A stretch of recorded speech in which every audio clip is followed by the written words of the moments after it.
Edge by Sylvia Plath. Structure, Summary, Analysis. Hello and welcome to the discourse. Edge is one of Sylvia Plath's most haunting and enigmatic poems written shortly before her death in February 1963.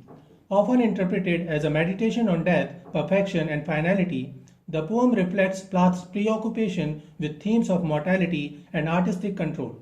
Its stark, detached tone and chilling imagery have led many readers to view it as a kind of epitaph for both the speaker and Plath herself.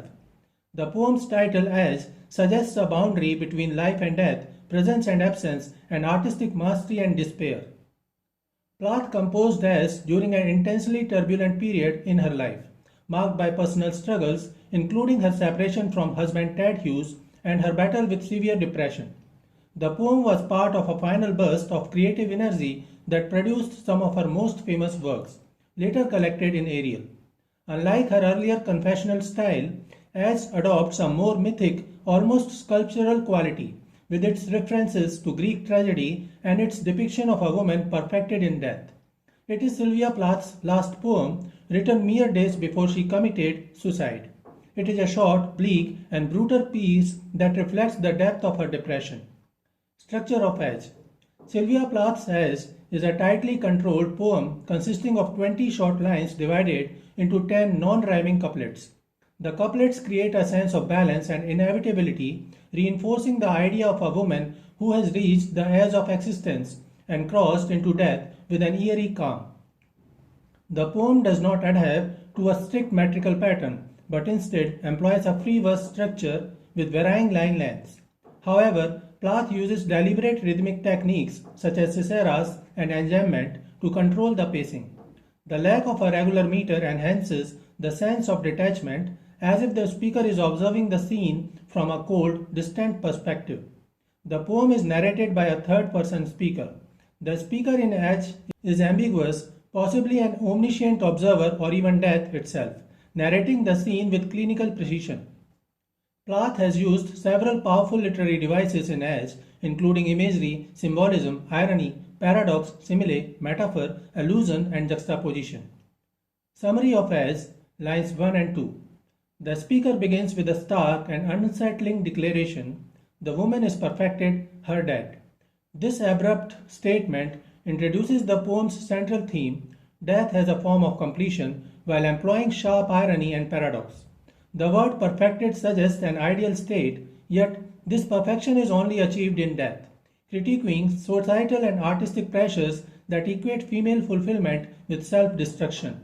The enjambment between perfected and her dead creates a jarring pause, forcing the reader to confront the finality of the woman's fate. The detached, almost clinical tone strips away sentimentality, making the image more chilling. Additionally, the passive construction is perfected implies an external force shaping her fate, whether societal expectations, mental anguish, or the inevitability of mortality. Lines 3 to 4. In these lines, the speaker deepens the poem's chilling meditation on death and fate with haunting imagery and classical allusion. The phrase "body wears the smile of accomplishment" employs bitter irony, as the woman's corpse bears the expression of triumph, suggesting that her death is framed as a perverse achievement. The word wears implies a performative quality, as if her smile is a mask, either forced upon her by societal expectations or adopted as a final act of control.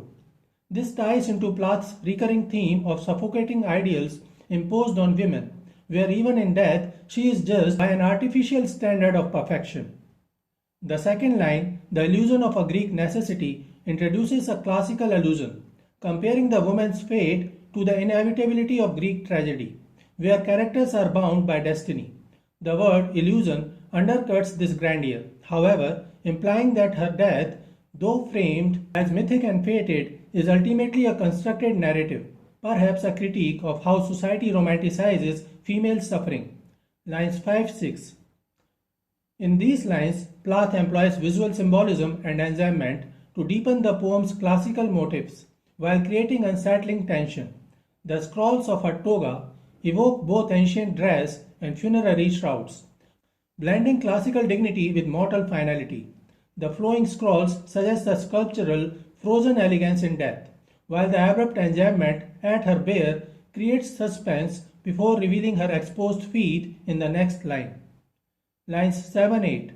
In these lines, the speaker gives voice to the dead woman's feet through personification, creating a chilling final statement. The personified feet serve as a detached, almost disembodied speaker, emphasizing the surreal finality of death. The simple monosyllabic diction, "so far, it is over," creates a sense of weary resignation, while the metaphorical journey implied in "come so far" suggests both a literal life's path and the psychological toll of existence.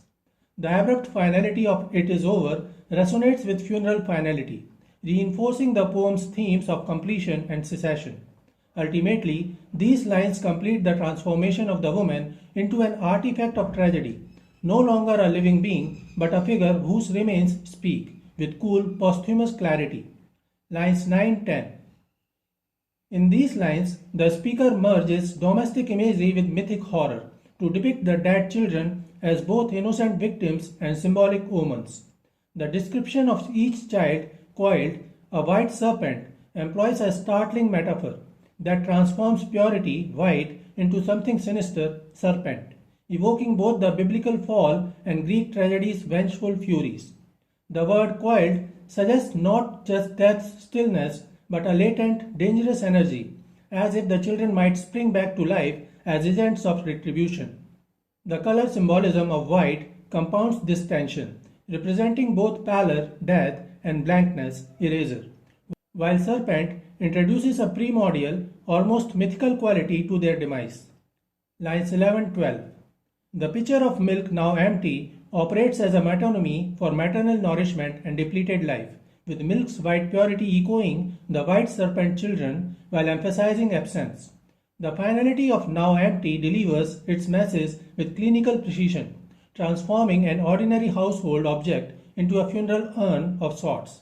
The enjambment at "she has folded" creates unbearable suspense, the line break mimicking both the physical act of folding and the reader's arrested breath before confronting the horrific completion in the next line.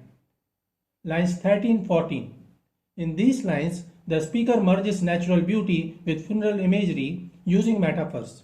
The petals of a rose simile transforms the horrific act of reobserving dead children into something deceptively graceful, creating cognitive dissonance between the image's aesthetic perfection and its underlying violence. Lines 15-16.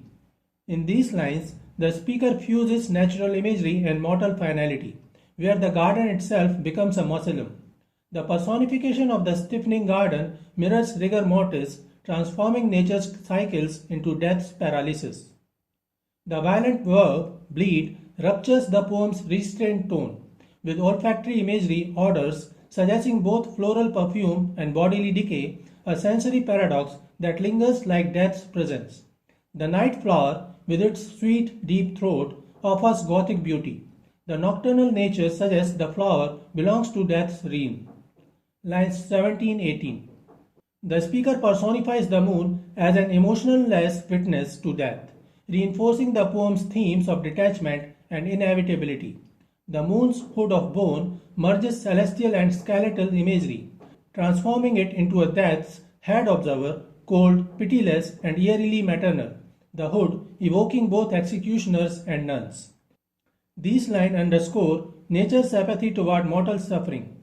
The moon's hood of bone frames death as both sacred and sterile, while its emotionless stare underscores the poem's unsettling thesis. Perfection is achievable only in annihilation, and nature neither mourns nor celebrates it. Lines 19-20. In this ending couplet, the speaker elaborates the vision of cosmic indifference through masterful poetic restraint. The moon's detached observation, "she is used to this sort of thing," reduces human tragedy to mere routine, its personified apathy amplifying the horror of preceding imagery. The colloquial understatement, "this sort of thing," is devastating in its casualness, suggesting the banality of death within nature's cyclical order. The blacks evoke mourning garb, a widow's veil, a priest's cassock, now stiffened through repeated exposure to death. The moon's blacks parody traditional mourning customs, reducing grief to a performative habit stripped of meaning. The poem's closure is not cathartic but chilling, a whisper of fabric in the void, marking the edge where human tragedy meets cosmic silence. So, this is it for today. We will continue to discuss the history of American English literature. Please stay connected with the discourse. Thanks and regards.